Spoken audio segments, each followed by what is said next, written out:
Hey, salut à tous, c'est Jay et bienvenue dans l'épisode tant attendu, l'épisode 7 de... Oh, lance-toi sur YouTube.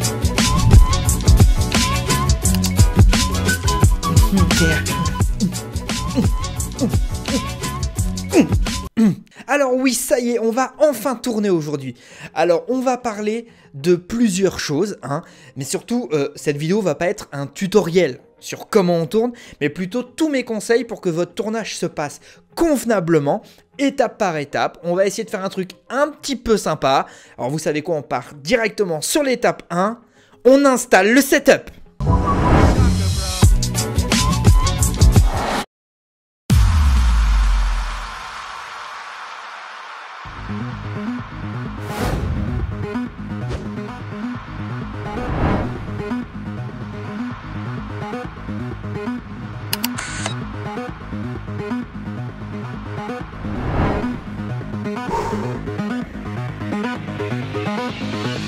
On est parti.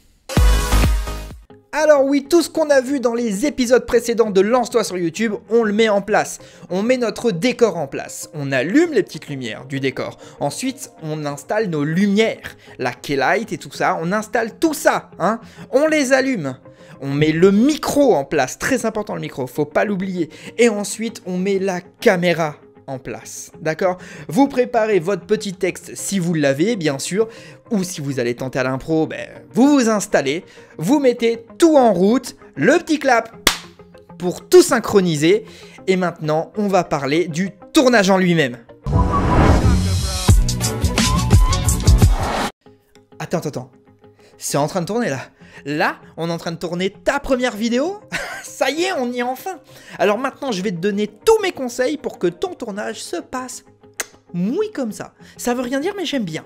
Le premier conseil que je vais te donner, si tu as écrit ton texte, comme on en a parlé il y a un petit moment, ou même la ligne directive de ta vidéo, prends-la et garde-la près de toi. Moi, tout est sur mon smartphone, tout est ici, sur Google Doc.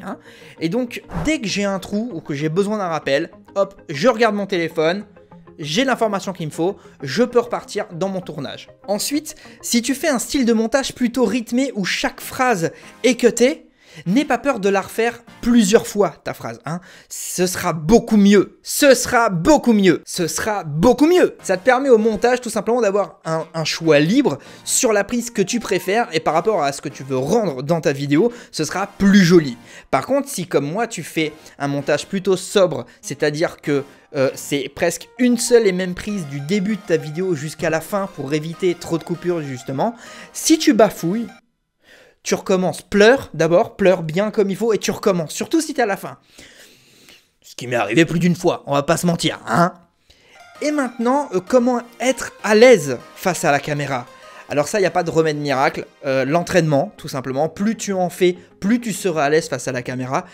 Le seul vrai conseil que je pourrais te donner, c'est si tu as un texte écrit, essaye de l'apprendre à peu près par cœur pour que ce soit plus naturel quand tu le débines, comme on dit. Quand tu parles, ce soit plus naturel. Et moi, vraiment, ce que je fais par contre, c'est que je me dis que la caméra, c'est pas juste une caméra, c'est quelqu'un. C'est-à-dire que je parle à quelqu'un. Je parle pas dans le vide en mode si on me regarde. Non, je te parle à toi qui est derrière l'écran, en fin de compte. Et du coup, ça me permet à moi d'être naturel. C'est pour ça que je m'amène à parler avec les mains, comme je le fais naturellement. Voilà. Et ensuite, entraîne-toi devant un miroir si vraiment t'es pas à l'aise. Si vraiment t'as besoin, mets-toi quelqu'un qui est derrière la caméra, que ce soit ta copine ou même quelqu'un qui est un peu dans le même délire et qui veut t'aider. Comme ça te permet de lui parler à lui. Et donc du coup, encore une fois, d'être naturel tout simplement. C'est la base. Faut être naturel. Après, on va pas se mentir, si tu kiffes ce que tu fais, si quand tu racontes ce que t'as raconté, ça te vient de là, tu seras naturel. Dis-toi ça, c'est le meilleur des conseils. Kiffe de toute façon ce que tu fais, c'est le principal. Pendant que tu es en train de tourner, pense à faire une chose. Moi, je l'oublie à chaque fois. Pense à faire le plan pause pour ta miniature. Parce que la miniature est très importante, mais ça, on le verra après. Pense à le faire. Alors, si tu veux faire comme les youtubeurs fit and fun, même si j'aime bien ce qu'ils font aussi, mais pense à les faire pendant ta vidéo pour que comme ça, tu puisses récupérer ces images pour en faire ta miniature. Autre petit conseil que je peux te donner, sur les plans d'illustration, par exemple, je te parle de quelque chose que je dois le montrer, par exemple, comme ma vidéo sur le MacBook Pro de la semaine dernière, amuse-toi à faire des jolis plans. Ça changera tout. Quand tu dois, par exemple, montrer quelque chose qui est sur ton téléphone, ne fais pas juste un plan de toi sur ton téléphone ou quoi que ce soit, ou alors une incrustation un peu bête sur le côté. Moi, par exemple, ce que je fais, et tu as déjà dû le voir, c'est je prends une très belle photo où je mets le téléphone en valeur. Sur l'écran du téléphone, je mets une photo verte pour faire comme un fond vert. Ce qui fait qu'au montage, quand je récupère le plan du téléphone en enregistrement écran tout simplement, je l'incruste dans ma photo et ça fait pas juste un plan d'un téléphone, ça fait un joli plan, ok?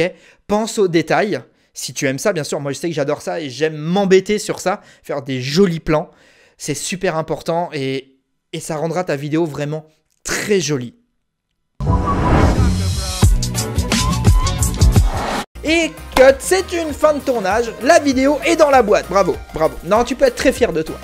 Maintenant que ta vidéo est tournée, on va voir dans le prochain épisode comment la monter, comment tu vas faire prendre vie à cette vidéo que tu viens de tourner, ok? Bon, c'est la fin de cette vidéo, j'espère qu'elle t'a plu et surtout aidé. Si c'est le cas, n'hésite pas à me le dire en laissant un fucking pouce bleu, hein. Si tu as des questions ou que tu veux d'autres conseils, mets-les en commentaire, j'y répondrai avec grand plaisir. Et surtout, n'hésite pas à t'abonner et à mettre la cloche pour ne pas rater les prochains épisodes du lancement de ta chaîne YouTube qui arrive très bientôt et des autres vidéos que je fais.